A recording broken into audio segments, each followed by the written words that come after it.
This is NDTV,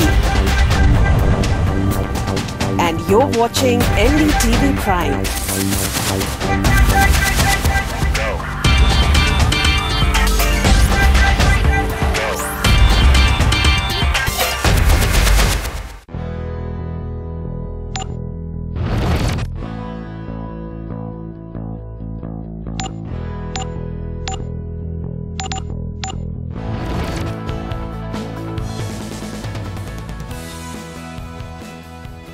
Welcome. As India turns 70, I have a very special panel of people with me right now. They're not just entrepreneurs, they're not just founders of companies that you're all familiar with.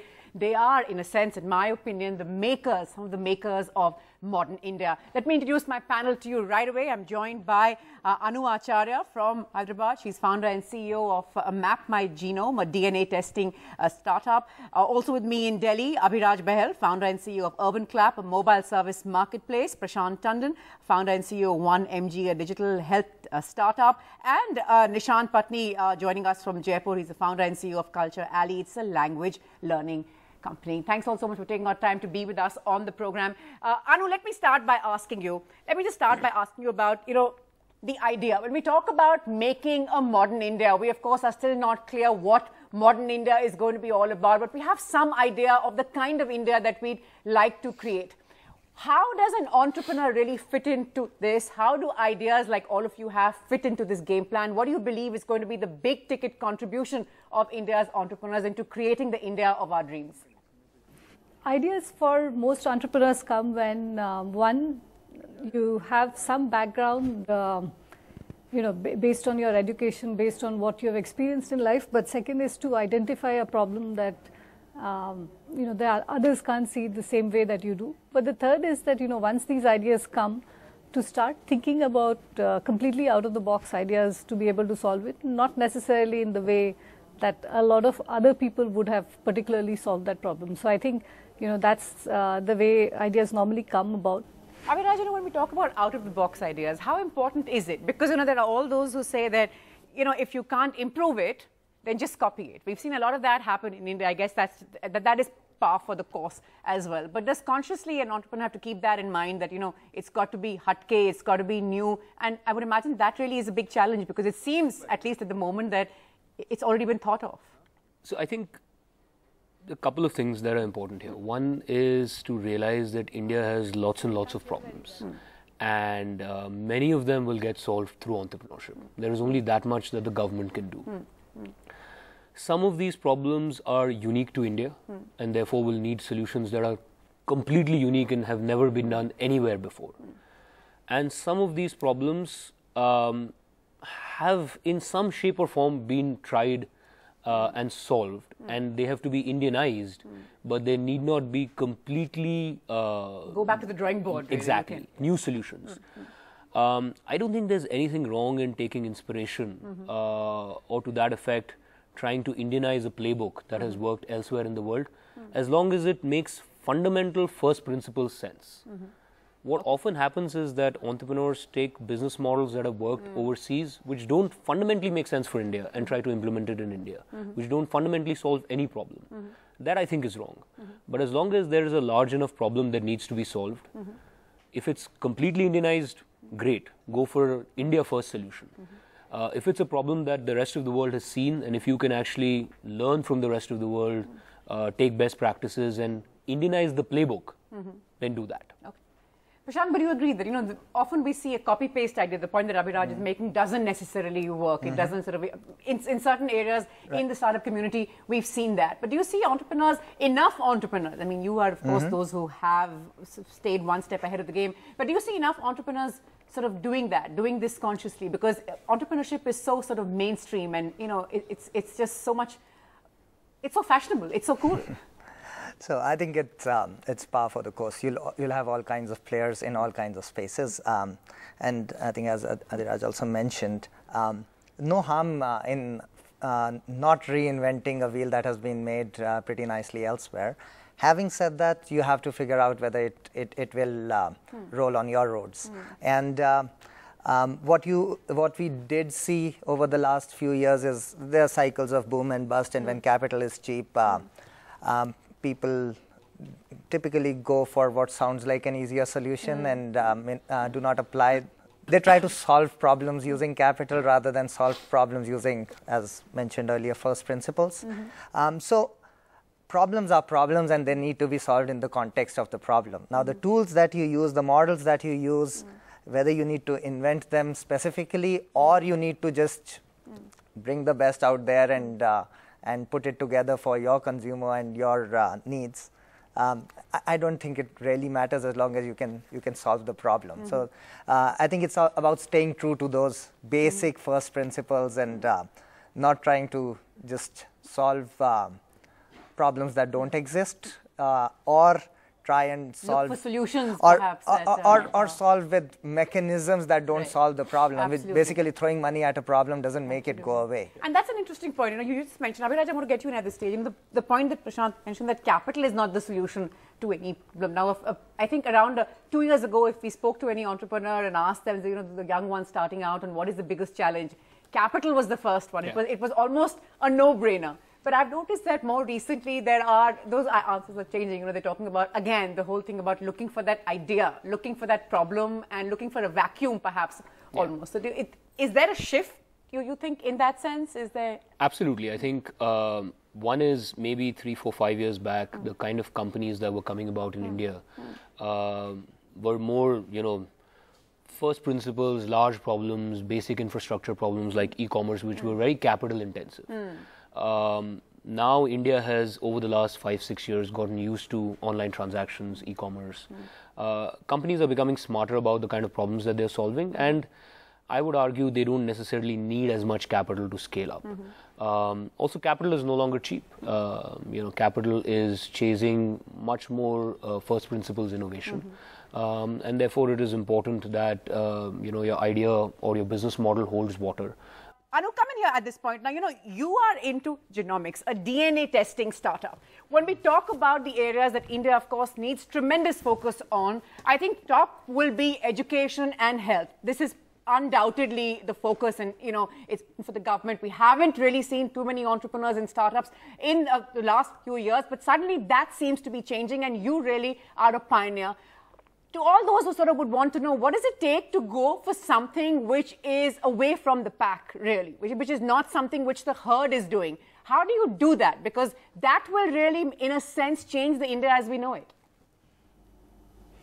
Absolutely. I think the problem is that, instead of entrepreneurs chasing the money, I think if we start thinking about solving real problems that India needs, then I think the money will chase the entrepreneurs. So I think, and in the beginning, I think as the ecosystem was starting to grow, I think a lot of people started doing the wrong things, which was, essentially saying that if there is a trend, let's follow that.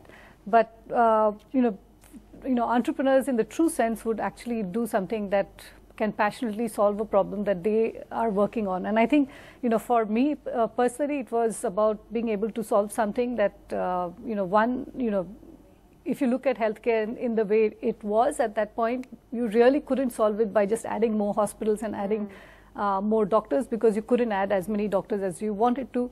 And therefore, you needed to do something that was going to be disruptive, right? So I think it was more like, being so clear that you will be able to solve a problem, and therefore you pursue that without thinking about what about how you're going to actually do all of it at the same time.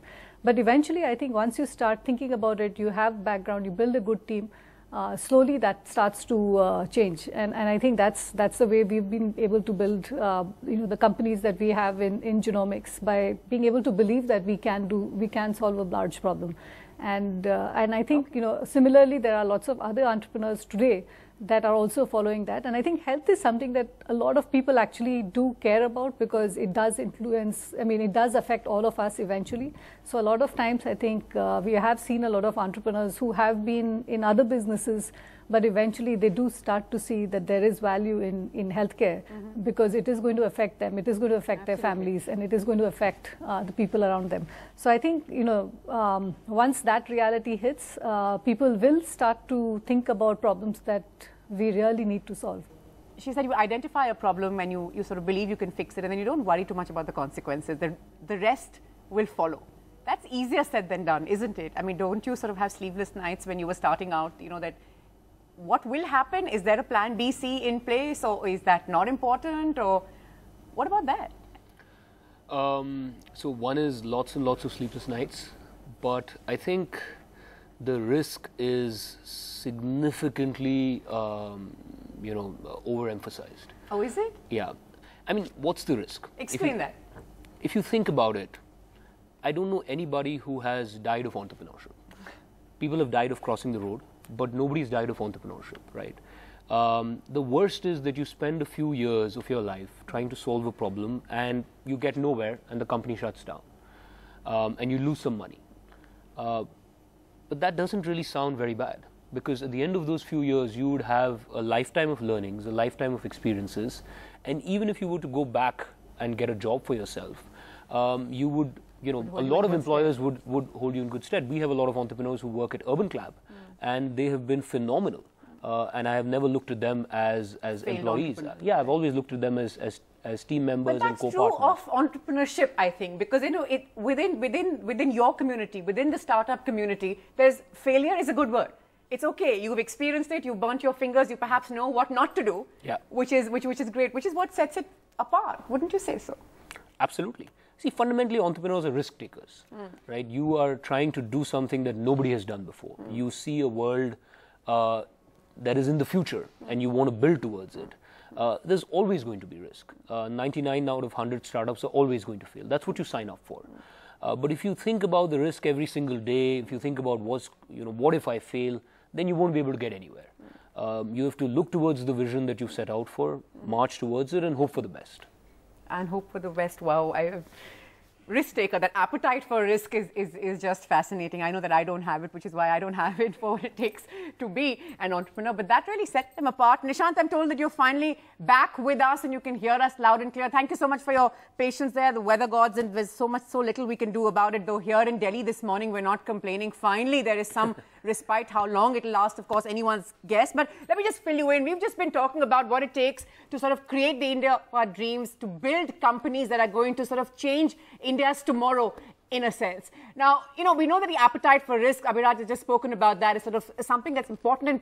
And the point he's making is founders or entrepreneurs don't really worry about it too much. It's sort of just like, it seems to be almost like a go with the flow, believe in yourself, and somehow something will work out. And if it doesn't, too bad, you haven't lost too much, you're still around. Like he said, that entrepreneurship, nobody died of entrepreneurship. What else do you believe is that Indian founders have, which sort of sets them apart from the rest, maybe even other founders globally? What we really need over here is some role models who've done some things which are really innovative. For them to be courageous enough in taking those risks. And also we need an ecosystem which is more accepting of the innovation that, they have within themselves for it to come out. But if we can get those things together, we can really get the system very innovative. All of the buzz about the lack of innovation in Indian startups, etc., I believe is because of the fact that, we are still evolving and we are getting there. Prashant, India is said to be in this new report, India's 60th most innovative globally. We love comparisons with China. Now, China is at 22nd on this report, America at 4th, and Switzerland right on top. So, India, perhaps not where we'd like it to be, but it's still sort of, at 60th, I don't know how to make of it. I don't know what to make of it. But how do you see this? Is this a fair representation of where we are? India is moving fast, if anything. Are we there yet? Of course, there's a long way to go. I think just the fundamentals of entrepreneurship are there. The fundamentals of education are weak. So we don't have a research mindset. We have a problem-solving kind of a jugaad mindset. Some of that jugaad becomes innovation, some does not. So if it's a leaking faucet, you can put a glue there and make it work for today, or you can just solve the plumbing for good. Say 2 years ago, the big banner headlines were all about India startups. Every other day, there was something about a new unicorn being created. It was, frankly, the headlines seemed to be all about money then, and the money coming in, and the investors, and, the billion-dollar valuations and all of that. In the last 1.5 years, especially, things have changed. And while some say we are sort of on track because, we are cooling down and we needed to sort of cool off, to sort of get perspective and get a reality check on where we are, the naysayers will say that this is a space that has been over-glamorized or over-romanticized, and sort of now this is reality. How do you sort of balance both the narratives? Well, I guess it is part of growing up from both the entrepreneurs as well as the investors, because we went from investors being, watching very carefully, quarter on quarter before investing into any company, which was for my first startup, that was the case, right? The second time around, I think now what we are seeing is that they started looking at very large investments, because they hope that if you put in X, and if X was large enough, then 10X of that would be very, very large enough. So even if a lot of other startups fail, they still make a lot of money.